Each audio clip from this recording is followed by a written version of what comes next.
नमस्कार विद्यार्थियों, BA part third Hindi साहित्य की ऑनलाइन क्लासेज में आपका स्वागत है। मैं हूं डॉक्टर सीताराम कुमावत और आपको पढ़ा रहा हूं हिंदी साहित्य।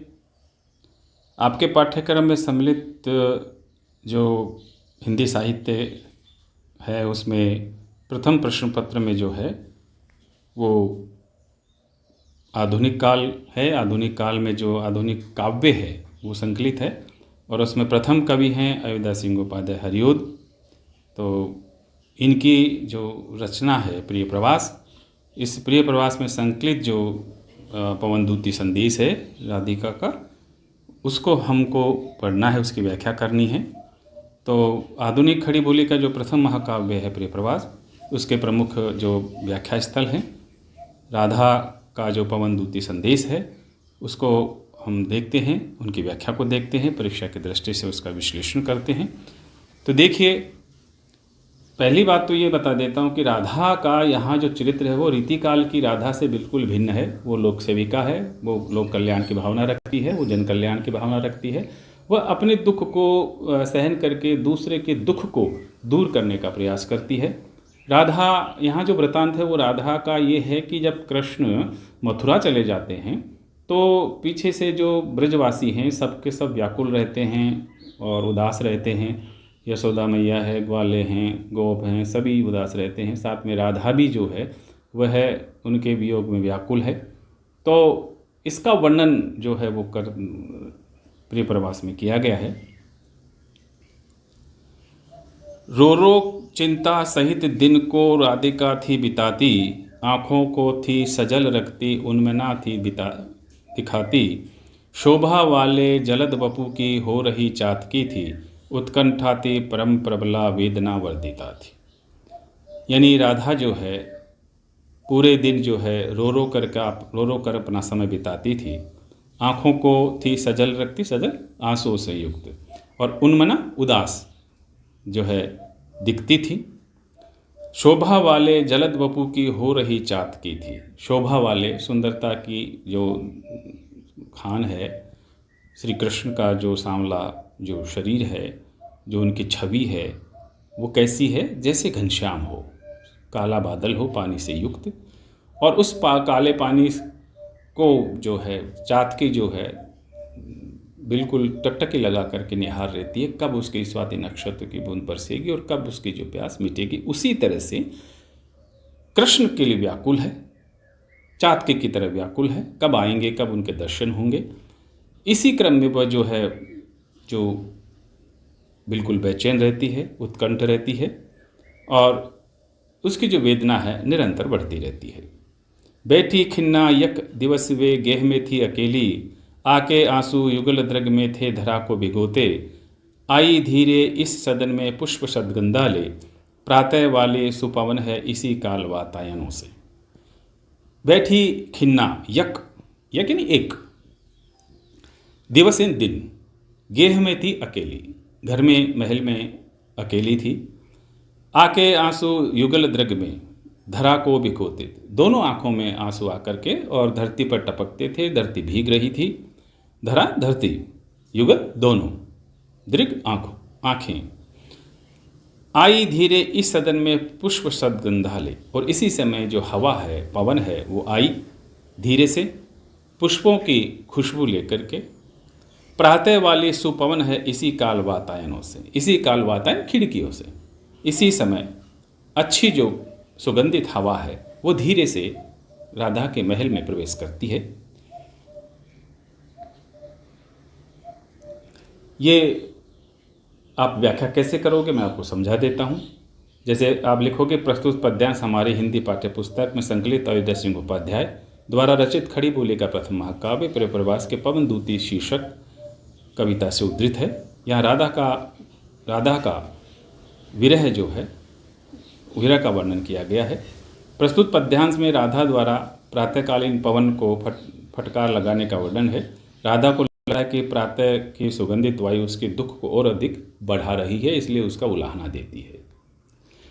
व्याख्या ऐसे करनी है कि श्री कृष्ण की विरह वेदना से दग्ध राधा की मनोदशा का वर्णन करते हुए कवि कहता है कि राधा आने की चिंता से दग्ध होकर अपने दिन बिता रही है, यानी कृष्ण कब आएंगे उनके ना आने की चिंता से जो है अपने दिन बिता रही है। उसकी आंखें सदा जल से आपूरित रहती है, उसकी आंखों में सदैव आंसू बहते रहते हैं। वह खिन्न अवस्था में दिन बिता रही है। उसका जीवन उस चातके के समान हो गया है जो शोभायुक्त बादलों को निहारती रहती है। अर्थात राधा रूपी चातकी के लिए श्री कृष्ण रूपी घनश्याम ही उसके जीवन के आधार थे और वह उनके आने का मार्ग देख रही है। उसकी उत्सुकता निरंतर और विरह वेदना निरंतर बढ़ती जा रही है। एक दिन राधा खिन्न अवस्था में अपने घर में बैठी थी। उसकी दोनों आंखों में आंसू बह रहे थे और धरती को भिगो रहे थे। उसी पल पुष्पों की सुगंध से आपूरित प्रातःकालीन पवित्र पवन वातायन खिड़कियों से घर में प्रवेश करती है। इस तरह से व्याख्या करोगे और विशेष में आप लिखोगे इसका काव्य सौंदर्य क्या है। भाव पक्ष में राधा की मनोदशा का बहुत मार्मिक चित्रण हुआ है, भावपूर्ण चित्रण हुआ है। रस वियोग श्रृंगार है। कला पक्ष में भाषा खड़ी बोली है, शैली प्रबंध शैली है, छंद मदाक्रांता है, अलंकारों में अनुप्रास और मानव्यकरण है, गुण प्रसाद गुण है, शब्द शक्ति अभिधा है। बिल्कुल साफ सीधा है, कोई कुछ भी आपको माथापच्ची करने की आवश्यकता नहीं है। आके पूरा सदन उसने शोर भीना बनाया, चाहा सारा कलुस्तन राधिका के मिटाना, और जो बूंदे सजल द्रग के पक्षम में विद्यमान, धीरे धीरे क्षिति पर उन्हें सौम्यता से गिराया। शोर भीना खुशबू वाला, कलुष जो मन की उदासीनता है, जो मन का दुख दर्द है उसको कहते हैं। पक्षम कोण है, यानी आँखों के जो कोर हैं उनको कहते हैं। क्षिति धरती माता को कहते हैं। सौम्यता बड़ी सभ्यता से, बड़े कोमलता से जो है वो गिराती है। तो आके पूरे सदन उसने शोर भी ना बनाया। पवन ने प्रवेश किया राधिका के महलों में, तो आकर के पूरा जो सदन है, पूरा महल है, पूरा घर है, उसको शोर भी ना बनाया, यानी खुशबू वाला बना दिया। चाहा सारा कलश तन का राधिका के मिटाना, पवन चाहती है कि सारा जो कलुष है, सारा दुख है, उदासीनता है, वो राधिका के शरीर के संपूर्ण रूप से मिटा देना चाहती है। जो बूंदे सजल द्रग के पक्षम में विद्यमान, जो उसके कोरों में अभी भी जो है आंसुओं के बूंदे विद्यमान थी, धीरे धीरे क्षिति पर उन्हें सौम्यता से गिराया। धीरे धीरे जो है क्षिति धरती पर बड़ी कोमलता से उनको गिराया। इस तरह से राधा का दुख दूर करना चाहती है पवन। श्री राधा को ये पवन की प्यार वाली क्रियाएं थोड़ी सी भी न सुखद हुई, हो गई वैरणी सी, भीनी भीनी महक मन की शांति को खो रही थी, पीड़ा देती चित्त को वायु की स्निग्धता थी। सुगंधयुक्त दुख कौर पृथ्वी धीरे से दुश्मन तेज चंचलता, ये ऊपर जो लाल से आपको चिन्हित किए गए हैं वो इनके शब्दार्थ हैं। मैं आपको इसलिए बता रहा हूँ, आपको ये लिखना नहीं है वहाँ, केवल आपको समझाने के लिए बता रहा हूँ कि इसके अर्थ क्या क्या हैं। शोरभीना जो है खुशबूदार को कहते हैं, दुख यानी कलुष यानी दुख को कहते हैं, जो मैंने आपको पहले बताए हैं। तो श्री राधा को ये पवन की प्यार वाली जो क्रियाएं हैं, जो है बड़े सौम्यता से, बड़ी कोमलता से जो उसके आंखों में आंसू थे उनको गिराया, और बड़ा जो कलुषता थी, जो मन की उदासीनता थी उसको मिटाना चाहती थी पवन। तो ये प्यार वाली जो क्रियाएं हैं पवन की, वो राधा को पसंद नहीं आई, थोड़ी सी भी सुख देने वाली नहीं लगी। उल्टा उसको जो है लगी जैसे दुश्मनों जैसा व्यवहार कर रही हो, क्योंकि संयोग में यही हवा, यही पवन जो है बड़ा सुखद अनुभव दिलाती है, और वियोग में यही पवन जो है हमें दुखद अनुभूति का एहसास कराती है। भीनी भीनी महक मन की शांति को खो रही थी, पीड़ा देती परम चित्त को वायु की स्निग्धता थी। वायु का जो पैनापन था, जो तेजपन था, उसका चलना था वायु का, वो उसको पीड़ा दे रही थी, चित्त मन को पीड़ा दे रही थी। थोड़ी सी भी जो है उसके मन की शांति को नहीं खो रही थी, बल्कि उसको बढ़ाने का प्रयास कर रही थी। हवा तो चाहती थी, पवन तो चाहती थी कि मैं राधा का दुख दूर करूं, लेकिन राधा का दुख दूर न होकर के उसको बढ़ा हुआ महसूस करती है राधा। तो इसकी व्याख्या आप इस तरह से करोगे जो मैंने आपको इसमें दिया है, आप इसको पढ़ लेना, क्योंकि मैं इसके साथ वीडियो के साथ एक PDF भी आपको जो है भेजूंगा, उसमें ये पूरा का पूरी जो व्याख्या है वो आपको लिखी हुई मिल जाएगी, ताकि आप कभी भी खोल करके इसका, जब आप भूल जाओ तो कभी भी खोल करके इसका अर्थ पढ़ सको। ये विशेष है। फिर देखिए, संतापों को विपुल बढ़ता देख के दुखिता हो, धीरे से धीरे बोली सदुख उससे श्रीमती राधिका यूं, प्यारी प्रातः पवन इतना क्यों मुझे है सताती, क्या तू भी है कलुषित हुई काल की क्रूरता से। संतापों को विपुल बढ़ता देख के दुखिता हो, धीरे से बोली सदुख उससे श्रीमती राधिका। अपने दुखों को विपुल और भी बढ़ता देख करके जो दुखी राधा है वो धीरे से दुख से युक्त श्रीमती राधिका उससे यूँ बोलती है कि प्यारी प्रातः पवन, हे सुबह की सुगंधित हवा, इतना क्यों मुझे सताती है, क्या तू भी कलुषित हुई है, तू भी दुखी है काल की क्रूरता से, क्योंकि मुझे तो काल ने, समय ने जो है इस दुख में धकेल दिया है, क्या तू भी जो है काल की क्रूरता से, काल के मार, समय के मार से दुखी है। काली निंदे के वर पुलिन पे घूमती सिक्त हो, प्यारे प्यारे कुसुम चय को चूमती गंध लेती, तू आती है वहन करती वारी के सीकरों को, हा पापिस्टे फिर किस लिए ताप देती मुझे। वो राधा कहती है कि हे पवन, तू तो यमुना नदी का लेंदी, यमुना नदी के दोनों जो वर्षश्रेष्ठ पुलिन यानी किनारों पर जो है घूमती रहती है, उनको छूती रहती है, उनमें सिक्त रहती है। प्यारे प्यारे कुसुम चय, और जो प्यारे प्यारे जो कुसुम फूलों के जो पंखुड़ियाँ हैं उनको चूमती, उनका गंध लेती हुई तू जो है मस्त होकर के विहरती है। तू आती है वहन करती वारी के सीकरों को, और तू जो है, सीकर कहते हैं बूंदों को, पानी के बूंदों को, वारी पानी और सीकर बूंदे, तू जो है पानी की बूंदों से युक्त होकर के बड़ी ठंडी होकर के आती है। हे पापिष्ठे, हे पाप की धनी, फिर किस लिए मुझे इस प्रकार से ठंडी हवा होकर भी मुझे क्यों ताप देती है, यानी मेरी पीड़ा को और क्यों बढ़ाती है। इस तरह से आपको ये करना है। ये व्याख्या मैंने आपको यहाँ लिख कर भी दे दी है, जैसा कि मैंने हर जो 2 पद हैं उनकी व्याख्या दी है, उनके विशेष बताया है। विशेष लगभग कोई भी पद आए उसका वही रहेगा, अलंकार वगैरह हैं वही रहेंगे, संदर्भ और प्रसंग एक ही रहेगा, लेकिन आप इसमें देख लीजिए कि वर्णन किस चीज़ का हो रहा है, उसको थोड़ा सा आप उस व्याख्या के अनुरूप बना दीजिए। क्यों होती है निष्ठुर इतना क्यों बढ़ाती व्यथा है, तू मेरी चिर परिचिता तू मेरी प्रिया है, मेरी बातें सुन मत सता छोड़ दे वामता को, पीड़ा खो के प्रणत जन की है बड़ा पुण्य होता। पवन से कहती है राधा कि तू इतना निष्ठुर क्यों है, तू इतनी कठोर क्यों है, क्यों मेरी पीड़ा को बढ़ाती है। तू है मेरी चिर परिचिता, तू मेरे से पहले से परिचित है, पुरानी परिचित है, तू मेरी प्रिया है, तू मुझे बहुत प्रिय है। मेरी बातें सुन मत सता, कि मेरी बातें सुन, मेरे को मत सता, मेरे को मत पीड़ा पहुंचा, छोड़ दे बामता को, यानी मैं जो बामता हूँ, स्त्री हूँ, मुझे छोड़ दे। पीड़ा खो के प्रणत जन की है बड़ा पुण्य होता। जो दुखी है उसकी पीड़ा खो कर के उसकी पीड़ा को मिटाना बहुत ही पुण्य का काम होता है, लेकिन तू उल्टा काम कर रही है, मेरे को पीड़ा दे रही है।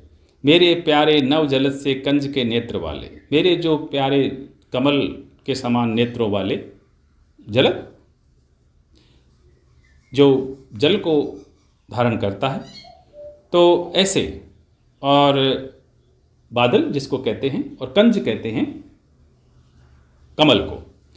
तो मेरे जो प्यारे कृष्ण हैं, जलद से घनश्याम जैसे, और कंज के नेत्रों वाले, उनकी आंखें कैसी हैं, कमल के समान, कमल की पंखुड़ियों के समान।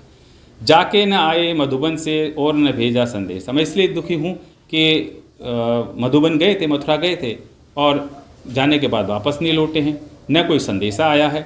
मैं रो रो के प्रिय विरह से बावली हो रही हूँ, मैं जो है पागल हो गई हूँ रो रो करके, जाके मेरी सब दुख कथा शाम को तू सुना दे। ये मेरे पास आई है तो मेरी बात सुन ले, कि मेरी सारी व्यथा दुख पीड़ा जाकर के तू ऐसे के ऐसे कृष्ण को बता दे, ताकि उनके मन में मेरे प्रति दया उत्पन्न हो और वो मुझसे मिलने के लिए आए। ये देख लीजिए, ये विशेष देख लीजिए। हो पाए जो न ये तुझसे तो क्रिया चातुरी से, जाके रोने विकल बनने आदि को ही दिखा दे। चाहे लादे प्रिय निकट से वस्तु को अनूठी, हा हा मैं हूँ मृतक बनती प्राण मेरा बचा दे। यानी अगर तुझसे ये न हो पाए तो तू अपनी जो क्रिया चातुरी है, जो हवा काम करती है, जिस तरह से हवा जिस तरह से काम करती है, उस क्रिया चातुरी से, पवन अपनी चातुरी से मेरे रोने और विकल होने, व्याकुल होने की जो दशा है, उसी को कैसे न कैसे जाकर के प्रकट कर दे। चाहे लादे प्रिय निकट से वस्तु को अनूठी, उनके निकट कोई वस्तु अनूठी मेरे को ला कर दे, ताकि मैं उनकी जो है उनको उसको देख करके उनकी याद में जो है अपने दिन काट सकूं। हाँ हाँ हाँ, मैं मृतक बनती प्राण मेरा बचा दे, मैं मरने जैसी हो गई हूँ, जो है मेरे प्राणों को तू ही बचा सकती है। तू जाती है सकल थल ही वेग वाली बड़ी है, तू सीधी सरल तरल हृदया ताप उन्मिलाती है। मैं हूँ जी में बहुत रखती वायु तेरा भरोसा, जैसे होए भगिनी बिगड़ी बात बना दे। तो संपूर्ण जो है पृथ्वी पर जाती है और वेग से जाती है, बहुत जल्दी पहुंच जाती है। तू सरल सरल तरल हृदया है, दयावान है। तू सबका जो है दुख मिटाती है, उनमें लाती मिटाना, सबका ताप मिटाती है, गर्मी खोती है, उनको ठंडी हवा देती है। मैं हूँ जी में बहुत रखती वायु तेरा भरोसा, हे पवन मैं तेरे प्रति बहुत विश्वास रखती हूँ, तू मेरी बहन जैसी है, भगिनी बहन जैसी है। बिगड़ी बात बना दे, जो मेरी दशा बिगड़ रही है, मेरा समय जो प्रतिकूल चल रहा है उसको अनुकूल बना दे। ये देख लीजिए, कालिंदी के तट पर घने रम्य उद्यान वाला, ऊंचे ऊंचे ध्वल ग्रह की पंक्तियों से प्रशोभी, जो है न्यारा नगर मथुरा प्राण प्यारा वही है, मेरा सूना सदन तज के तू वहाँ शीघ्र चली जा। तो क्या करेगी अब पवन कि कालिंदी के तट पर घने, यमुना नदी के तट के ऊपर किनारे के ऊपर घने रम्य उद्यान वाला, जो मन को रमने वाले जो उद्यान ही उद्यान है वहाँ पर, और ऊंचे ऊंचे ध्वल ग्रह और ऊंचे ऊंचे प्रासाद बने हुए हैं, महल बने हुए हैं सफ़ेद रंग के, पंक्तियों से प्रशोभी, और पंक्ति दर पंक्ति जो है सुशोभित हो रहे हैं। जो है न्यारा नगर मथुरा, सबसे न्यारा जो नगर मथुरा है, मेरा प्राण प्यार, मेरे प्राणों से प्यारे प्रियतम श्री कृष्ण वही है। मेरा सूना सदन तज के, मेरा सूना सदन, मेरा जो कृष्ण के बिना जो सूना वीरान पड़ा हुआ जो सदन है, महल है, घर है, उसको त्याग करके तू वहाँ शीघ्र पहुँच जा। कहाँ? मथुरा। जो ही मेरा भवन तज तू अल्प आगे बढ़ेगी, जैसे ही तू मेरा घर छोड़ेगी वैसे ही थोड़ा सा ही आगे बढ़ेगी, शोभा वाले अमित अमित कितने कुंजे पुंजे मिलेंगी। तो जैसे तू मेरे घर को छोड़ करके, जो सुनसान घर है, उदास घर है, उसको छोड़ करके जैसे ही तू आगे बढ़ेगी तो बिल्कुल शोभा देने वाले अमित न जाने कितने ही जो है कुंज पुंजे, खिली हुई डालियाँ, पुष्प, लताएं आपको, तुम्हें हे पवन तुम्हें न जाने कितनी मिलेंगी। प्यारी छाया मृदुल से मोह लेंगी तुझे, वो अपनी प्रिय छाया से, ठंडी छाया से तुझे मोह लेगी, तुझे जो है अपनी ओर आकर्षित करेगी।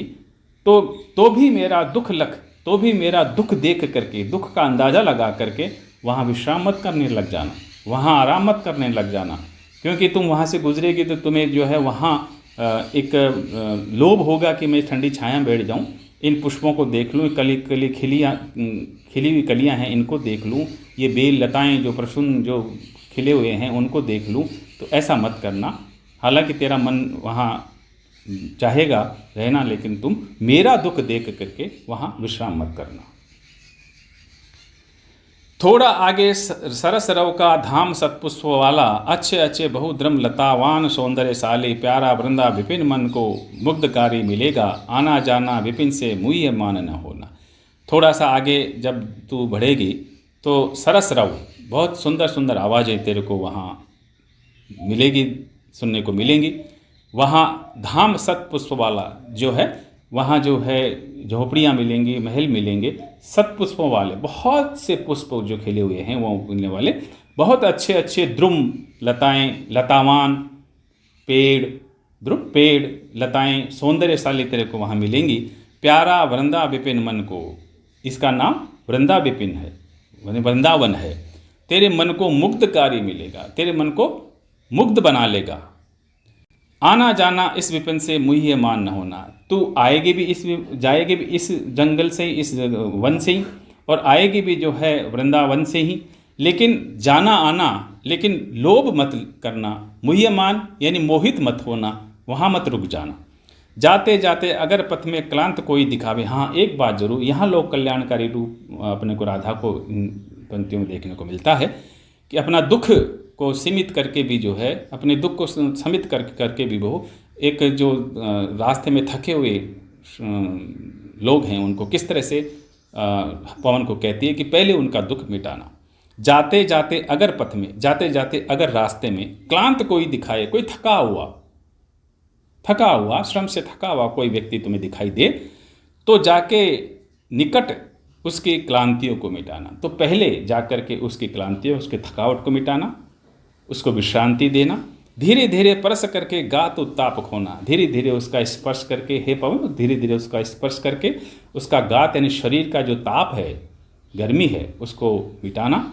सदगंधों से श्रमित जनों को हर्षित सा बनाना, अपनी सुगंधित गुण से, हे पवन, अपना सुगंध वाले गुण से श्रमित जो थके हुए लोग हैं, लोग हैं, उनको हर्षितों से आनंदित बना देना, आनंदित कर देना, ताकि उनका सारा जो तन की कलुषता है, जो ताप है, मन की कलुषता है, उदासी है, वो सब मिट जाए और पहले उनको आप सुखी बनाना। संलग्ना हो सुगध जल के श्रांतिहारी कणों से, लेके नाना कुसुम कुल का गंध आमोदकारी, निर्धूली हो गमन करना, उद्धता भी न होना, आते जाते पथिक जिससे पंथ में शांति पावे। ये क्या है? संलग्ना हो सुगध जल से, यानी अच्छा लगने वाला जल से युक्त होकर के, शांतिहारी कणों से, जो मन को शांति दे, जो थकान मिटाए, ऐसे कणों से युक्त होकर के, लेके नाना कुसुम कुल का गंध आमोदकारी, और साथ में क्या ले जाना? कुसुम फूलों का जो समूह है, उनके अनेक गंध आमोदकारी, यानी मन को अच्छा लगने वाला, मन को आनंदित करने वाला। निर्धूली हो गमन करना, धूल से रिक्त होकर के गमन करना। उद्यता न होना, उद्दंडता नहीं करना। आते जाते पथिक जिससे पथ में शांति पावे, ज़्यादा तेज मत चलना, उद्दंडता मत करना, जिसे आते जाते जो पथिक हैं वो तेरे इस वेग से ज़्यादा परेशान नहीं हों और आते जाते वो शांति पाएं और सरलता से अपना मार्ग और मंजिल तय करें। ऐसे तू जाना वहाँ मथुरा कृष्ण के पास और मेरा विरह का संदेश पहुँचाना। इस तरह से राधा जो है अपना संदेश कहती है पवन दूती के माध्यम से कि हे पवन, तुम शीतल कणों और विभिन्न प्रकार के पुष्पों की मनमोहक सुगंध से युक्त होकर बहना। तुम धूल रहित होकर के किसी प्रकार के उग्रता न दिखाते हुए, अर्थात शांत भाव से बहना, ताकि आते जाते पथिक पंथ में शांति पाए, शांति प्राप्त कर सके। ऐसे काम से जाना। तो आपने देखा ये 15 पद हैं जो पवन दूती संदेश के नाम से संग्रहित हैं आपके पाठ्यक्रम में।